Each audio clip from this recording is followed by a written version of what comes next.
దేవునికి స్తోత్రం, వందనాలు. సామెతలు 25వ అధ్యాయం.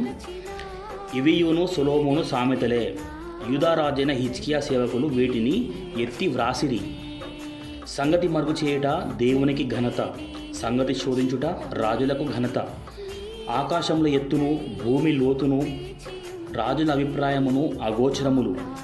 వెండిలోని మస్టు తీసివేసిన ఎడల పుటము వేయువాడు పాత్ర ఒకటి సిద్ధపరచును. రాజు ఎదుట నుండి దుష్టులను తొలగించిన ఎడల అతని సింహాసనము నీతి వలన స్థిరపరచబడును. రాజు ఎదుట డంబము చూపకము, గొప్పవారున్న చోట నిలవకము. నీ కన్నులు చూచిన ప్రధాన ఎదుట ఒకడు నిన్ను తగ్గించుట కంటే ఇక్కడికి ఎక్కి రమ్మని అతడు నీతో చెప్పుట నీకు మేలు కదా. ఆలోచన లేక వ్యాజ్యమాడుటకు పోకుము. నీ పొరుగువాడు నిన్ను అవమానపరిచి దాని అంతమున ఇక నీవేమి చేయదు అని నీతో అనునేమో. నీ పొరుగువానితో నీవు వ్యాజ్యమాడవచ్చును గాని పరుని గుట్టు బయట పెట్టుకుము. బయట పెట్టిన ఎడల వినువాడు నిన్ను అవమానపరచునేమో. అందువలన నీకు కలిగిన అపకీర్తి ఎన్నటికీ పోకుండును. సమయోచితముగా పలకబడిన మాట చిత్రమైన వెండి పల్లెములలో నుంచబడిన బంగారు పండ్ల వంటిది. బంగారు కర్ణభూషణమెట్టిదో, అపరంజి ఆభరణమెట్టిదో వినువాని చెవికి జ్ఞానము గల ఉపదేశకుడు అట్టివాడు. నమ్మకమైన దూత తనను పంపువారికి కోతకాలపు మంచు చల్లదనము వంటివాడు. వాడు తన యజమానుల హృదయమును తెప్పరిల్లజేయును. కపట మనసుతో దానమిచ్చి డంబము చేయువాడు వర్షము లేని మబ్బును గాలిని పోలియున్నాడు. దీర్ఘశాంతం చేత న్యాయాధిపతిని ఒప్పించవచ్చును. సాత్వికమైన నాలుక ఎముకలను నలగగొట్టును.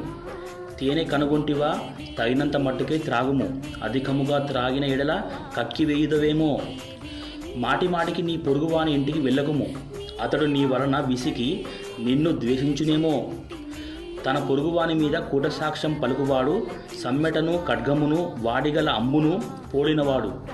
శ్రమకాలములో విశ్వాసఘాతకుని ఆశ్రయించుట విరిగిన పళ్ళతోనూ కీలు వసిలిన కాలుతోనూ సమానము.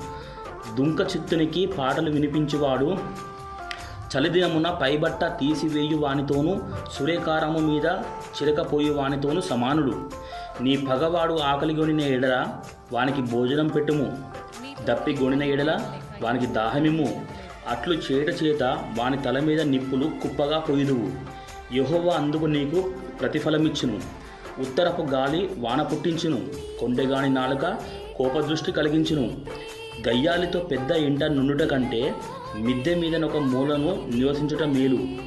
దప్పిగొనిన వానికి చల్లని నీరు ఎట్లుండునో దూరదేశం నుండి వచ్చిన శుభ సమాచారం అట్లుండును. కలకలు చేయబడిన ఊటయు, చెడిపోయిన బుగ్గయు, నీతిమంతుడు దుష్టునికి లోబడుటయు సమానములు. తేనె నదికముగా త్రాగుట మంచిది కాదు. దుర్లభమైన సంగతి పరిశీలన చేయుట ఘనతకు కారణము.